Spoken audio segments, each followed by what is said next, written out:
Well, howdy, nearly senior citizen here. Greetings, boys, girls, and all of our non-binary friends, and welcome to this, a brand new day.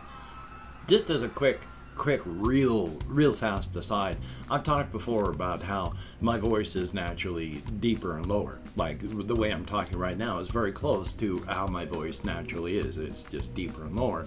And in my vlogging, I tend to speak more with my natural voice now. But when I'm doing other things, I still tend to constrict and then bring my voice up a register or two so that people can hear me better. Deeper voices are harder to hear for a lot of people. You know, mid-range sounds are easy, but I've just noticed that I've been relaxing enough in my vlogging that I've finally gotten so I'm speaking more with my natural voice. Good and bad. Thumbs up. Plus, yay. Excuse me. I don't have huge allergy symptoms, but I do clog up, and right now I'm very wheezy. I did have a lot of insomnia last night. I am unfortunately riding the depression train.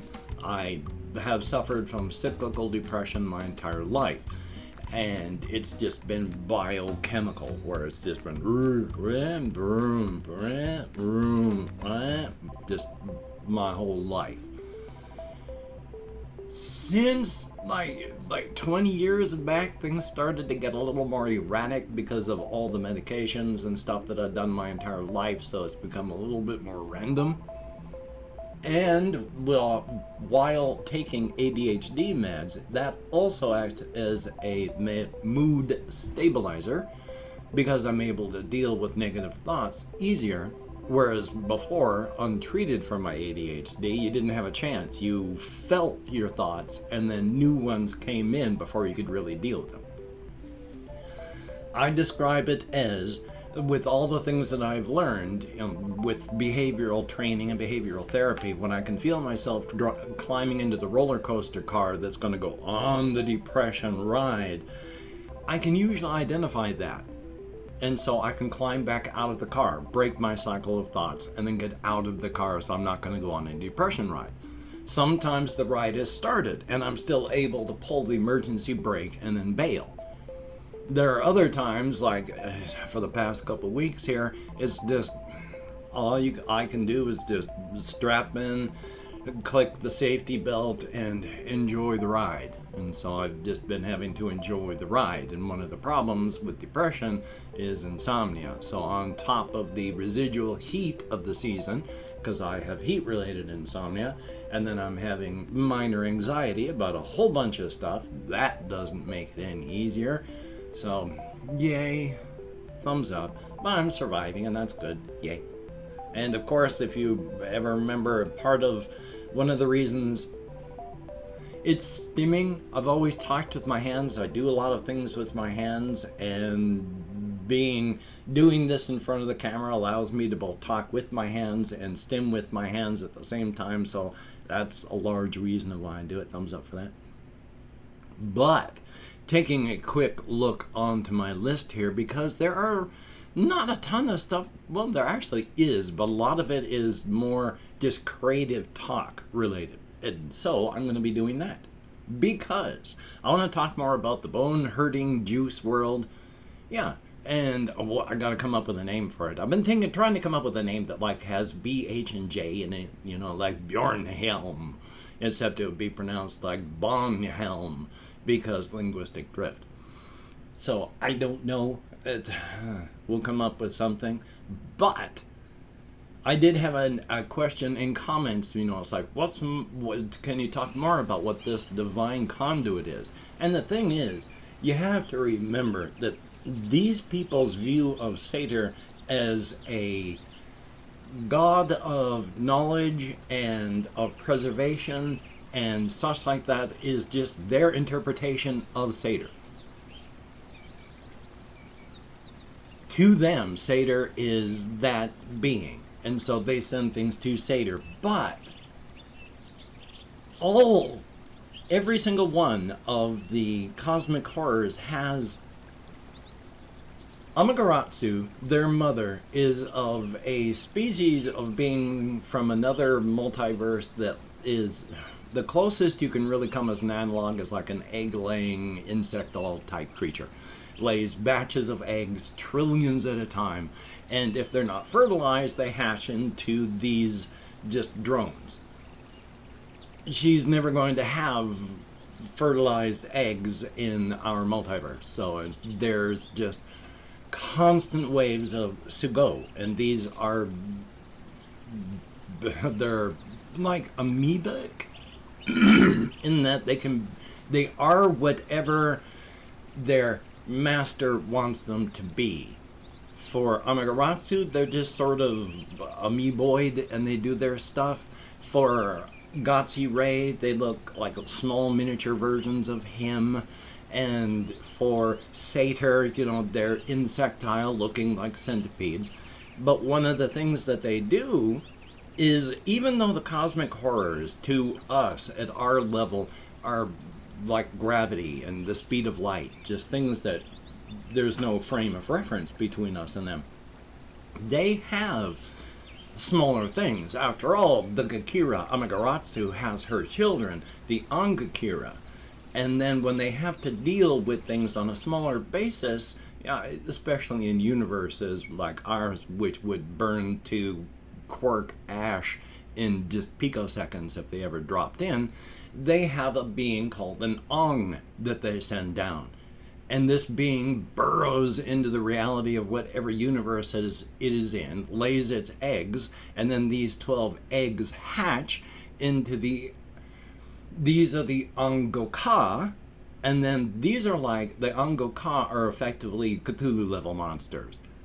You know, actually Cthulhu itself, and I can't remember how to pronounce his name, but there's a blind god that lives at the center of the universe. That's what these things are. That's that level. And then there are the Goka, which is those alien races that are allied with the Angoka, and then we have us down here, the Gokura.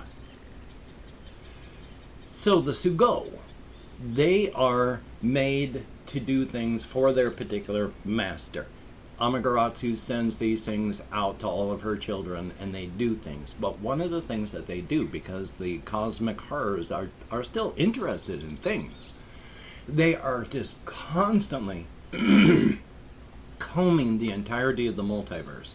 From the Angara, the hottest and most pressure part of the universe, the Angare, just above our level, the Ungadan, the cold and dark, and then there is the Ungadi, a very thin, rarefied level of reality just before the Ungada, the void. And these things are everywhere, crawling through just about every universe. And since there's literally an infinite number of universes, there's a lot of Sugo out there crawling around. They attach little lines, webs, to interesting things. And these can be to people, places, objects, locations that they think that their master up the line would like.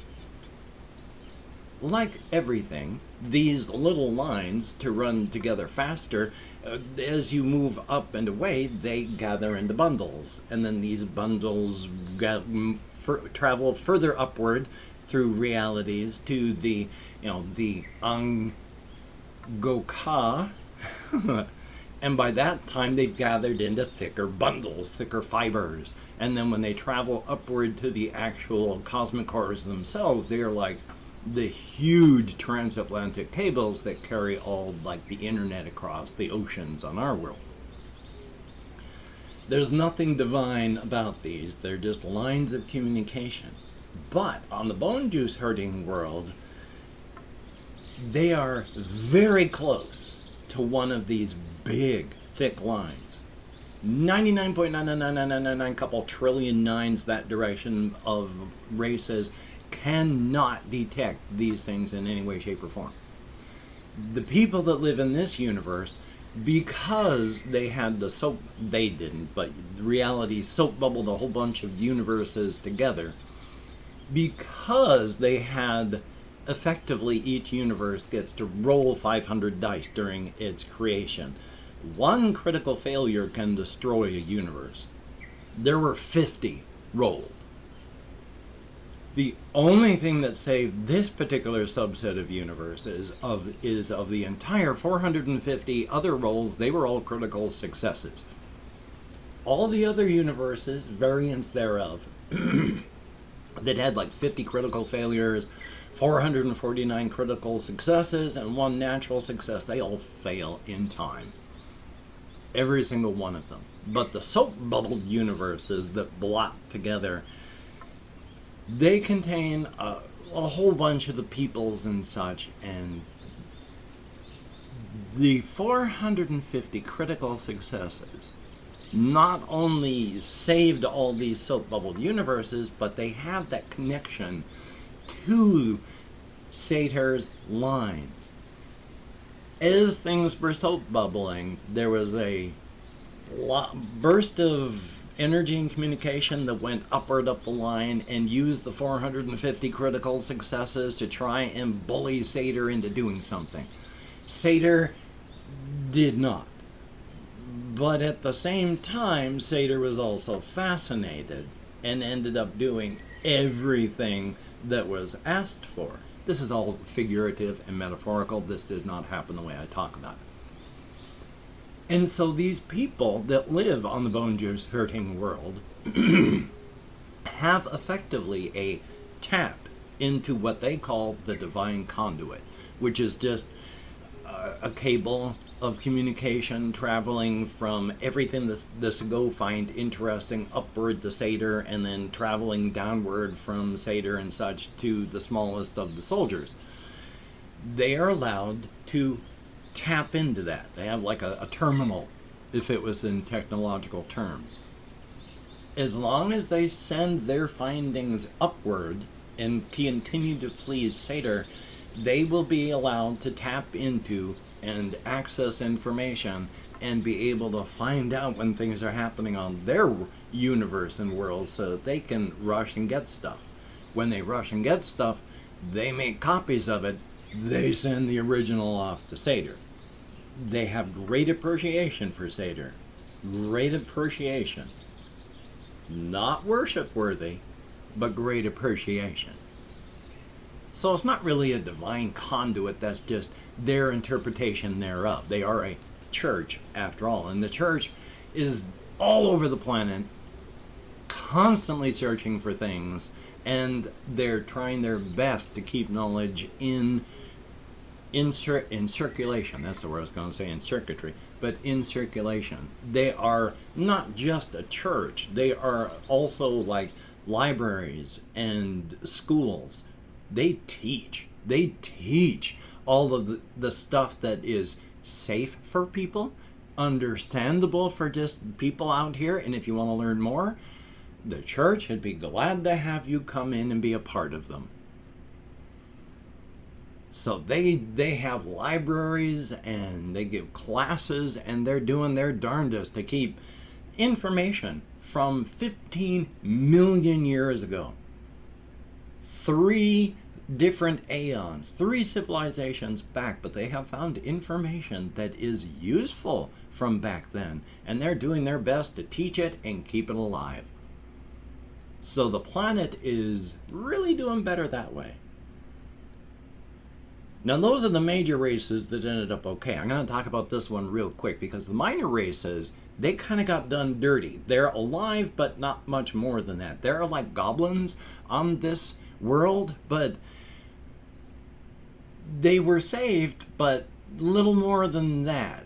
They are alive and they have fire, but they all have to wait for the fire's use. They don't all make individual fires. There's one fire for the camp, and they cook, and they have to wait. If they want to boil water, they wait. They do these things, they wait, and then they wait. They don't do much. They're foragers, and if they don't forage, they're not doing anything. The only real information they have is racial memory, and underneath the surface is effectively this great, large, slow thing that rifles through a card catalog whenever an odd situation comes up. But the only thing they really know how to do is maintain fire. If fire goes out, build fire. So if fire goes out, For a couple days, they're just all wandering around while this slow thing in their racial memory looks for, okay, fire out in this particular situation. And when they finally locate it, individually they start going out looking for parts and pieces, and then they build a fire, and then they sit down. They don't have much more than that. They're alive as a species, but maybe it would have been better if they hadn't. That's existence. It will never get better for them. It will never change.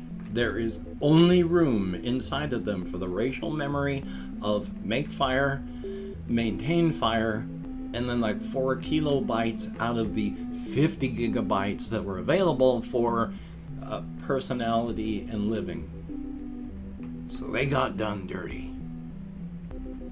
And I've opened up 24 hours worth of comments in my community tab, and I'm going to go through and thank however many people have left comments up to 25. I haven't had 25 commenters in a very long time, but I'm going to thank each person that has left a comment. I'm not reading the comments at the moment. I'm going to read them afterward and thumbs up each one I do and answer as many as my executive dysfunction will allow. If I mispronounce the username, no disrespect is intended, and even though I count in American Sign Language, with my depression, fibro, and all sorts of stuff, I am no good at remembering. Getting better all the time, but still. Ice Damon, thumbs up and thank you so very much. Lord of Sadness, heck of a name and thank you. THU and BINH NGUYEN. I had an understanding that was pronounced close to wing, so I hope I'm close, but I bet I'm not, but thank you very much. Tilt Brook, greatly appreciated. Melissa R, good to see you in the comments. Definitely thumbs up. Confused Owl 29, I'm going to do my best to make up that list for you. Thumbs up. Here, Chalky, greatly appreciated. Made in Canada, always good to see you in the comments as well. And then we have Tommy Nelson, thumbs up. And then Zen with 3 N's, ML, greatly appreciated. Franzek, thumbs up. Johnny K, greatly appreciated. RJ Scott, thumbs up. Ehan, EHAN, greatly appreciated. Winning Designs, thumbs up. And that is it. 14, excuse me. Individual people leaving comments, and thank you very much. It is appreciated to no end. And while my hands are in the air, if you could check out my various links down below, I have Twitter, Facebook, and Patreon.com. And if you could become a Patreon.com patron like one of these beautiful and awesome people, that would be beautiful and awesome. If you'd like to help me out financially without becoming a Patreon.com patron, I do have a PayPal link down below where you could send money if you'd like to help out. I'm thinking of starting up a new GoFundMe because, oh boy, very soon it's bad, but life is life. If you'd like to help me out without sending money at all, I have an Amazon wishlist link as well, so if you could check that out, it has things like cat food on it. That would be awesome. No, do not feel obligated. I do not feel entitled. And if you cannot donate or you simply do not donate, I take all good wishes and I deposit them in the bank of my heart where I draw interest. Thank you very much. And if you could toss me a like, I do appreciate all the positive validation I get from my existence, a definite thumbs up. And of course, if you could hit the notification bell on the subscription button, that would be very cool. Thank you very much. Yay! I am such a silly man. Thumbs up for that too. You gotta make your entertainment where you can get it. So Hokey smokes. Yes, hopefully today I'm going to get those phone calls that I need to get done, but I've been trying for 6 months, so we shall see. And of course, in the United States and all around the world, the Covfefe bug continues to rage. It is not a mild thing. It is bad. So please be smart about this. It is not political. It is a virus. It doesn't care about your politics. It only wants to spread. So please wear a mask, maintain your social distancing, try not to touch your face, wash your hands, get vaxxed if you can. Oh boy, please. Especially in the United States, this has become a plague of the unvaxxed. Please become vaxxed. And until I see you again. I was going to say until we meet again, but I messed that up, so I'll try that one again. So, until we meet again, You take care. Have a great day today. I will see you on the flip side, and that is, well, quite frankly, a very good thing.